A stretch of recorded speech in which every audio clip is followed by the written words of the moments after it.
السلام علیکم ورحمۃ اللہ وبرکاتہ۔ علم کی فضیلت۔ علم کی دو قسمیں ہیں، دین کا علم اور دنیا کا علم۔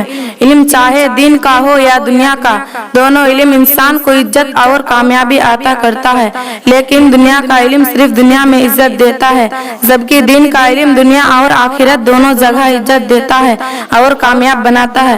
اس لیے آپ صلی اللہ علیہ وسلم نے فرمایا، طلب العلم فریضۃ علی کل مسلم، علم حاصل کرنا ہر مسلمان مرد و عورت پر فرض ہے۔ الجامع الصغیر حدیث نمبر 5246۔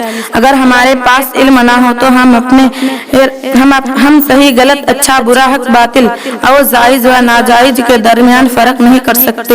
اگر ہمارے پاس علم نہ ہو تو ہم اپنے رب کو صحیح سے پہچان نہیں سکتے۔ اگر ہمارے پاس علم نہ ہو تو ہم اپنے دین کو نہیں جان سکتے۔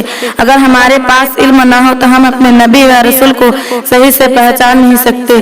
اس لیے پیارے نبی صلی اللہ علیہ وسلم زیادہ سے زیادہ اس دعا کو پڑھا کرتی تھی، ربی زدنی علما، اے پروردگار تو مجھے زیادہ سے زیادہ دین کا علم عطا فرما۔ آخر میں اللہ سے دعا ہے کہ اے اللہ تو ہم سب کو زیادہ سے زیادہ علم سیکھنے، سکھانے اور اس پر عمل کرنے کی توفیق عطا فرما۔